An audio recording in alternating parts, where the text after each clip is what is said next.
Tov!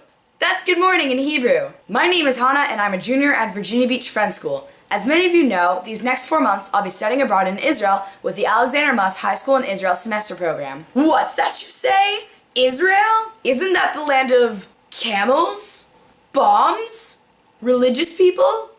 But Israel is so much more than that. It's on the western edge of the Middle East. Eastern Africa is right there, and of course Egypt on northeastern Africa. The Mediterranean Sea is right there, so Israel has ports that can go anywhere in Europe. Surrounding Israel, you can see Lebanon and Syria. Iraq's over here. Jordan touches its border. Here's Egypt. So it's surrounded by Arab nations and water. If you take a look at Israel, you can see that it's only a small sliver of land. We're only talking about a couple hundred miles. This is Virginia in comparison. This is America in comparison. This is the world. It's that small.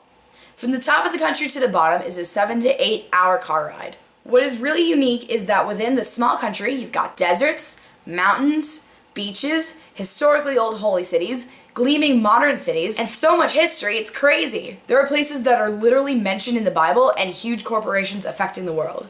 Right now, because it's winter, it's cold. And like Virginia Beach, it doesn't snow often, but when it does, it's beautiful. But cold. Once spring rolls around, it should be hot again like the desert it is. Quick facts about Israel. The modern state of Israel was founded in 1948 after the UN declared it could do so. My great-grandmother saved the newspaper from that day. The next day, it was attacked on all sides. Since then, there have been wars and peace talks. Borders have grown and shrunk. Israel has a great music scene, with raves, dancing, culture. The money system in Israel is based on coins called shekalim. If you look at countries that are represented in these stock exchanges, the ranking today is number 1, of course, the United States. Number 2 is China, and number 3 is Israel. The US, China, Israel. Looking at our size, how is it that Israel, with its 7 million people, has the 3rd largest group of companies traded in New York? This is an amazing fact for a tiny country to actually eclipse all the nations of Europe in the creativity of its entrepreneurial leadership. Israel has scientists and innovative technology and has invented cool things such as drip irrigation, the pill cam, Rewalk, and even the Connect. Major cities are Jerusalem, Haifa, Tel Aviv. This is where my campus is. This is a picture of my campus. The campus is made up of an Israeli high school, an Israeli boarding school, and hosts of about 20 different programs from all over the world, including Australia, Brazil, New Zealand, Argentina, and many from the US and Canada. These groups all shared the campus and shared the same dining hall, but each has a separate dorm and academic program.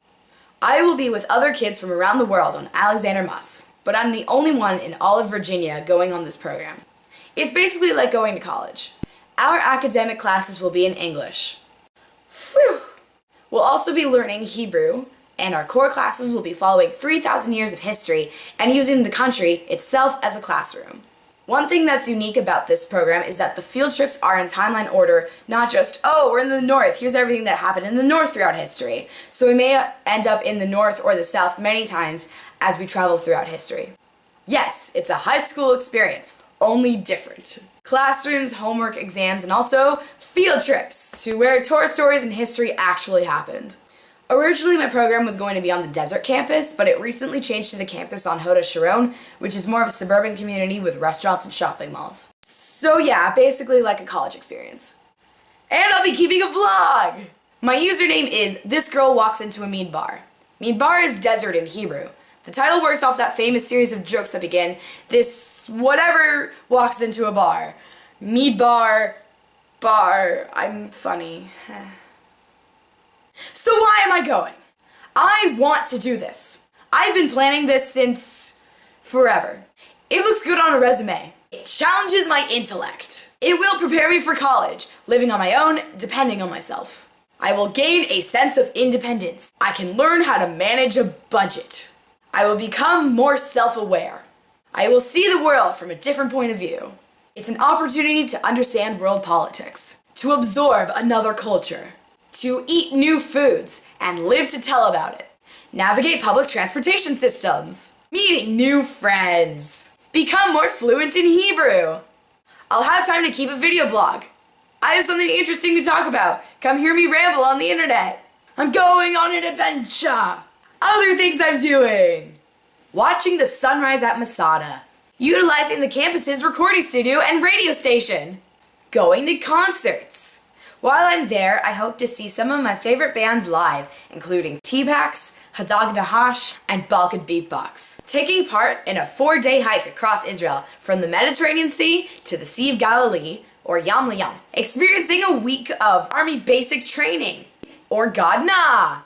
Yay! One of the big differences about growing up in Israel versus growing up in America is that in America, after we graduate high school, we will go to college or trade school or travel or get a job. While in Israel, after high school and turning 18 years old, Israeli teens by law are required to join the army and serve 2 to 3 years. All of my school credits are transferable. It's an 18-week adventure in Israel.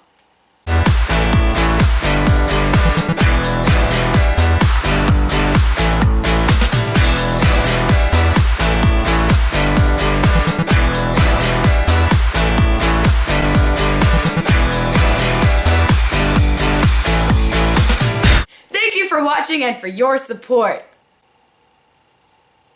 See you later. Lahitraot. Goodbye.